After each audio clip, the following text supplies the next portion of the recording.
Olá, alunos do primeiro ano, vamos para a segunda parte da semana 1, ok? Então, como a gente falou antes, a gente vai ver potenciação e a parte de conjuntos.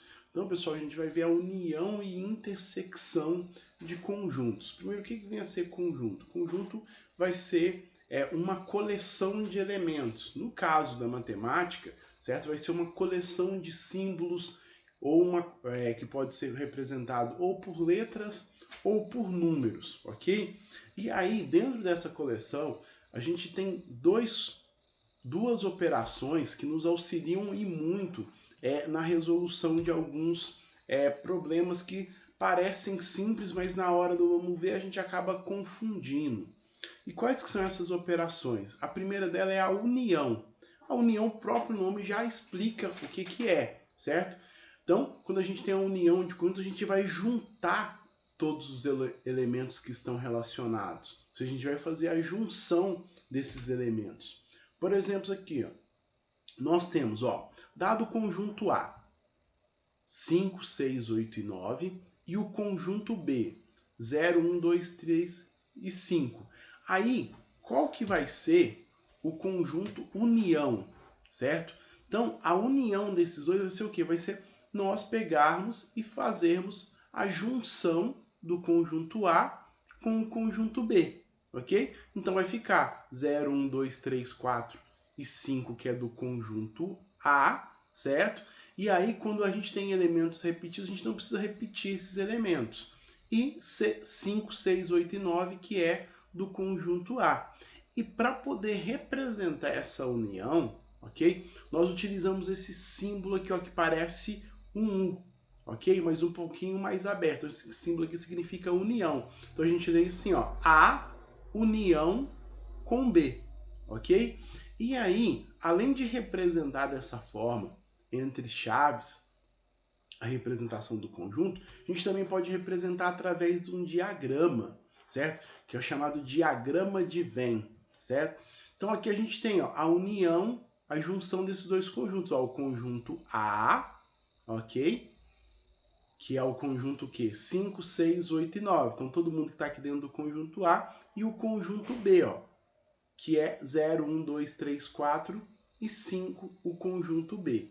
Então aqui a gente tem a representação da união desses dois conjuntos, ok?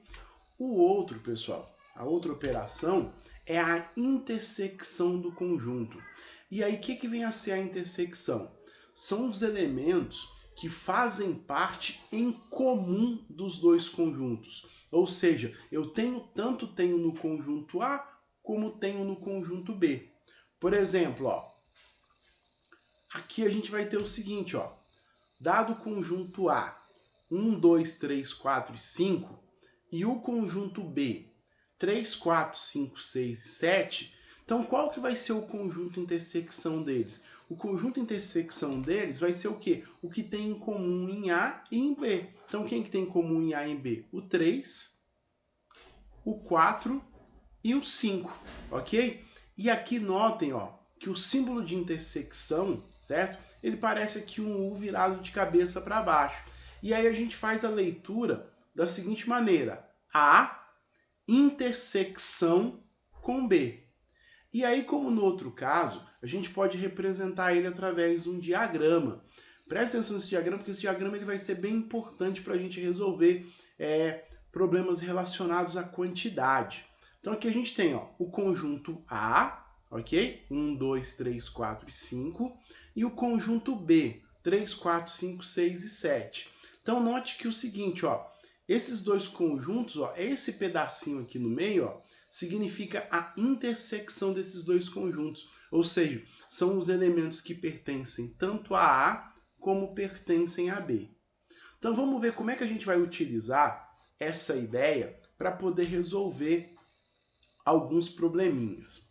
Então, pessoal, note que é o seguinte, ó, nós temos, ó, uma pesquisa realizada pelo Colégio Unicanto detectou que 500 alunos gostam de matemática, 700 de português e 300 das duas disciplinas.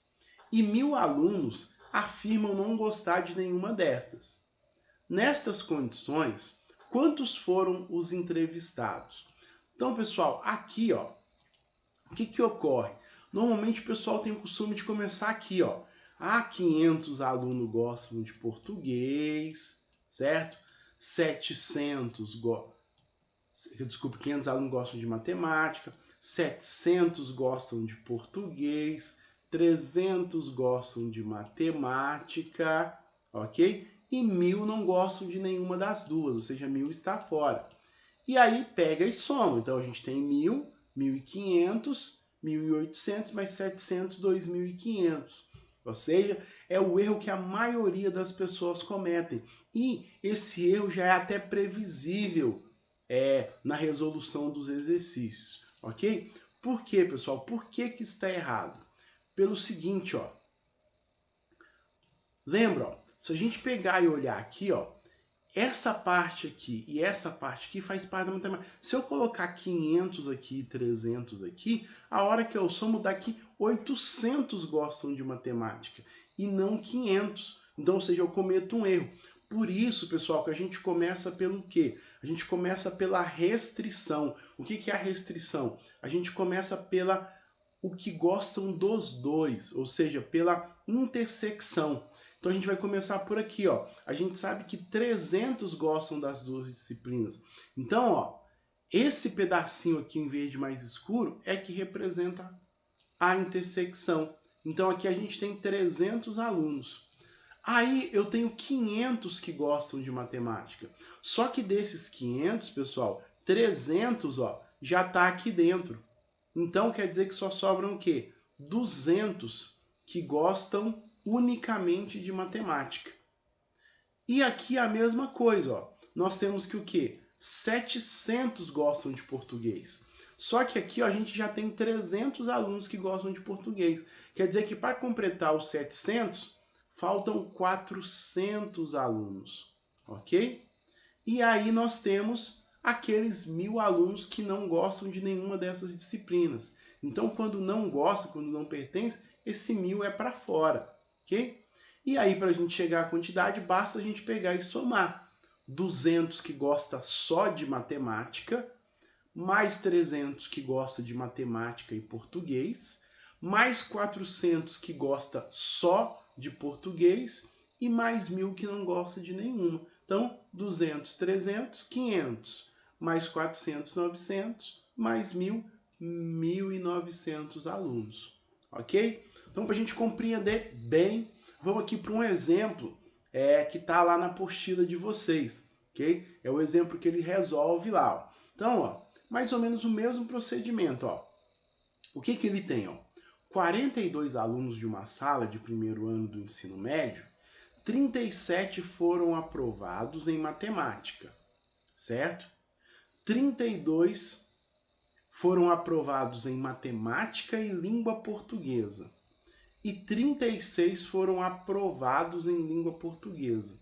Aí ele quer saber o seguinte, ó, quantos alunos foram aprovados em apenas uma das matérias?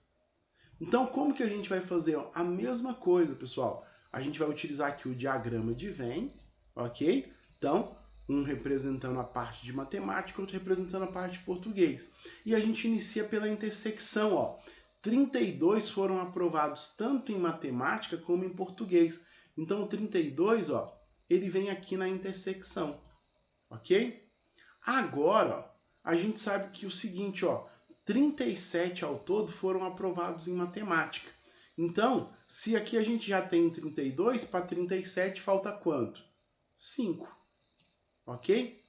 E aqui a mesma coisa, a gente tem que 36 foram aprovados em língua portuguesa. Como aqui a gente já tem 32, para completar os 36, aqui falta 4, ok? E aí basta a gente pegar e fazer o seguinte, ó. Ele quer saber o que, ó? Quantos foram aprovados em apenas uma das matérias? Então, ou seja, em uma única matéria. Então, a gente tem o quê? 5 que foram aprovados só em matemática, ok? E mais 4 que foram aprovados somente em português. Então, a gente tem ao todo 9 alunos que foram aprovados em uma única disciplina, ok? Aí, pessoal, e se ele perguntasse para você assim, ó, quantos alunos reprovaram nas duas disciplinas, certo? Então, ó, note que isso dá para você responder até isso, porque, ó, você sabe, ó, que no total você tem 42 alunos. Aqui você tem quem só foi aprovado em matemática. Aqui você tem quem foi aprovado nas duas. E aqui você tem quem foi aprovado em português. Se você somar, ó, 5 mais 32, 37.